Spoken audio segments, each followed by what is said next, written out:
دیکھیں وہ تو وقت بتائے گا، ابھی تک تو مجھے کوئی یقین نہیں ہے، کیونکہ میں ابھی کراچی ایک کنونشن وکلا کنونشن اٹینڈ کر کے آیا ہوں پچھلے ہفتے میں، اور اس وقت پیپلز پارٹی والے نے ان کے خلاف، ہمارے خلاف نعرے لگائے، بلکہ جو صدر تھا کراچی بار ایسوسی ایشن کا، جو یہ کنونشن کروا رہا تھا اور اس نے کروایا ہے، اور یہ بہت بہادر آدمی ہے، اس کو 3 دن پہلے اس پر حملہ کرایا اور اس کو اسے مارا اور اس پر جانی جو ہے دشمنی کی طرح سے اس پر کام کیا ہے.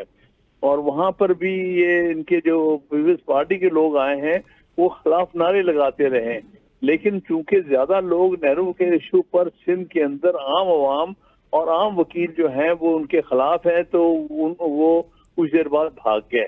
تو یہ میرے خیال میں صحیح پکچر پینٹ نہیں ہو رہی کہ یہ در حقیقت اندر سے اسٹیبلشمنٹ کے ساتھ ہیں نہرو کے ایشو پر، باہر دکھانے کو اپنے سیاسی ایک فیس کے لیے یہ کہتے ہیں کہ ہم خلاف ہیں. جن صاحب، اس تمام معاملے میں پیپلز پارٹی کی جانب سے جو موقف آ رہا ہے وہ بڑا واضح ہے، اور پیپلز پارٹی جو ہے بار بار یہ کہہ رہی ہے آپ لوگوں کو کہ آپ ہمارے ساتھ بیٹھیں یا CCCI کی جو ہے میٹنگ بلا لیں، لیکن کیوں کونسل آف کامن انٹرسٹ کی میٹنگ نہیں بلائی جا رہی؟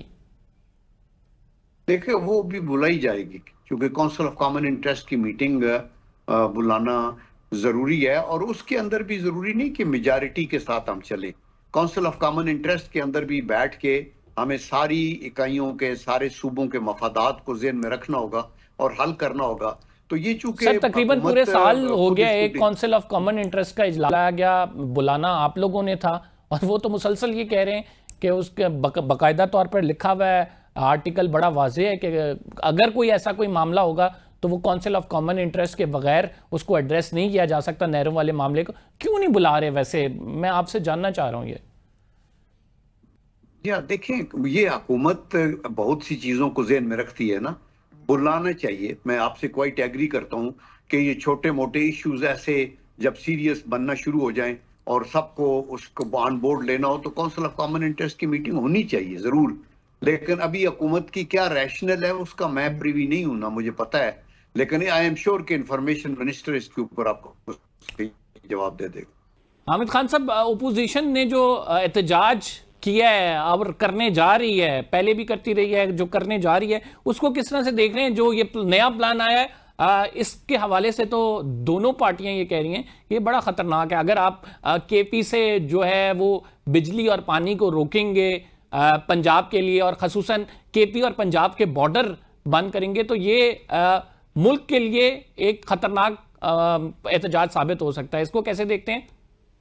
دیکھیے وہ ہونا نہیں چاہیے. دیکھیے نا، جہاں تک جو نیشنل انٹرسٹ کی چیزیں ہیں، جو ایک چیز سیٹل ہوئی ہے، جو پانیوں کی تقسیم ایک سیٹل ہو چکی ہوئی ہے سارے صوبوں کے درمیان، ان کو اپنی جگہ رہنا چاہیے. اس میں جو نئی نہریں بنا کے جو ساؤتھ میں جو لوگ ہیں بالخصوص سندھ میں، ان کے ساتھ زیادتی نہیں ہونی چاہیے. لیکن باقی جہاں جہاں جو پنجاب کا پانی ایلوکیٹڈ ہے اس میں Indus water treaty, Indus water کا، تو وہ بھی ملنا چاہیے. تو میرے نزدیک یہ، اور نہ صرف یہ ایشو پانی کا ہے بلکہ بہت بڑا ایشو منرلز کا کھڑا ہو رہا ہے. جس طرح یہ حکومت جو کہ ناجائز حکومت ہے، میرے نزدیک یہ انلیجیٹمیٹ حکومت ہے، یہ فارم 47 کی حکومت ہے، یہ کس طرح منرلز پر قبضہ کرنا چاہتی ہے بلوچستان اور خیبر پختونخوا میں. اور پھر منرلز کا ایشو جو ہے یہ بنیادی صوبائی ایشو ہے. یہ مرکزی اس میں کس طرح سے قانون سازی ہو سکتی ہے، یہ سارے ایشوز سامنے آ رہے ہیں کھل کے. جن صاحب، آپ یہ سمجھتے ہیں کہ پیپلز پارٹی اس معاملے پر صرف محض سیاست کھیل رہی ہے؟ پیپلز پارٹی بھی اندر سے آپ یہ کہتے ہیں نا کہ آن بورڈ ہے، لیکن اوپر سے ظاہری بات ہے عوام کا وہاں پہ ریزسٹنس کا سامنا ہے انہیں، اس وجہ سے سیاسی بیان بازی کی جا رہی ہے؟ دیکھیے آپ خود چیز کو سمجھتے ہیں تو آپ مجھ سے کہلوانا چاہتے ہیں. آپ کو یہ پتا ہے نا کہ یہ جو اس پہ میٹنگ ہوئی تھی تو چونکہ زرداری صاحب انچارج ہیں، پارٹی کے روئے رواں ہیں، اور تو انہوں نے ان کے ساتھ بیٹھ کے تو یہ انڈرسٹینڈنگ کے بغیر تو یہ کام اتنا بڑا لمبا چوڑا نہیں شروع ہوا نا.